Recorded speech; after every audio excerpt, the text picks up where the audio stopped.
Yes, kangwifurize ikaze n'ibihe byiza kuri wowe udahwema gukurikirana amakuru yacu ndetse n'ibiganiro tugira tugutegurira hano ku Imbonera hamwe TV.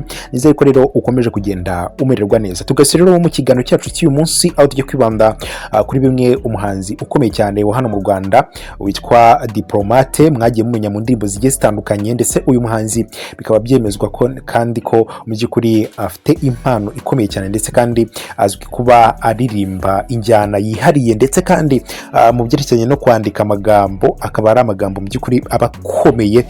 Ngira ngo kubagerageje kumva indirimbo ze zigiye zitandukanye mu buzima bw'uyu muhanzi ari umuhanga mu byerekeranye no kwandika indirimbo, ndetse kandi ni indirimbo ziba zuje ubwenge cyangwa se zuzuyemo ubunararibonye ndetse n'ibindi bigiye bitandukanye. Uyu muhanzi rero hakaba ari byinshi yatangaje avuga ko mu by'ukuri abahanzi ba hano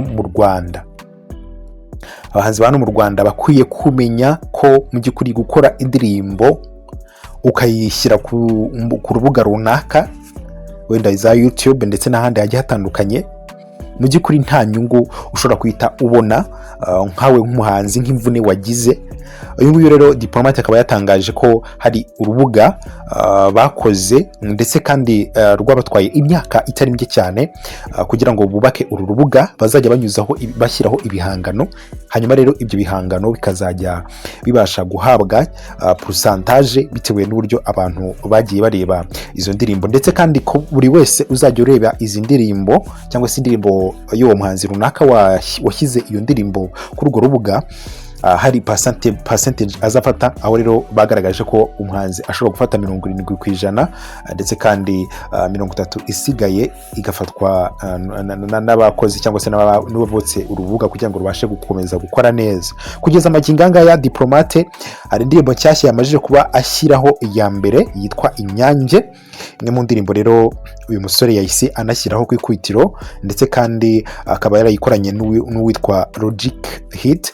Rero n'umwe mu bahanzi nabo baririmba neza, ndetse kandi mukwiye kuba mwumva amagingangaya. Uru rubuga rero rukaba rwarashinzwe n'uyu witwa Deplomate ndetse n'uwahoze amukorera video witwa Spark G, ndetse kandi bakaba baratekereje buryo ki umuhanzi mu by'ukuri yajya abona imbaraga yashoye ndetse kandi n'ubushobozi yashoye mu ndirimbo yakoze, ndetse kandi akagira icyo mu by'ukuri yaramira cyangwa se yagarura cyamufasha no kongera gusubira no muri studio. Urabizi ko kujya muri studio burya ni ibintu bigoranye cyane cyane ku bahanzi bakizamuka ndetse n'abandi bahanzi bagiye batandukanye. Studio, umuntu abaze studio kujya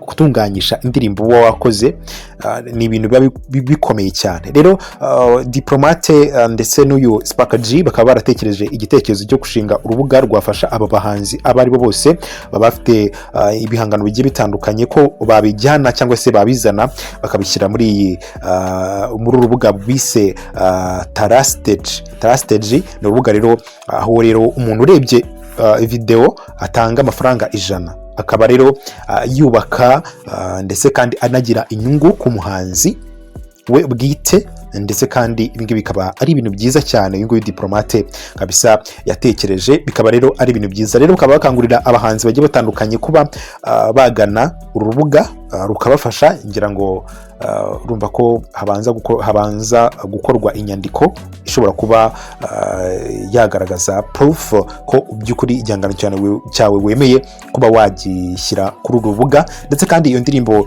cyangwa se igihangano kikaba kitari cyanyuzwa no ku bindi cyangwa se ku zindi mbuga nkoranyambaga. Akaba ari ahangaha honyine ushobora kuzajya usanga ibyo bihangano byawe bitewe n'amasezerano nyine mwaba mwaragiranye.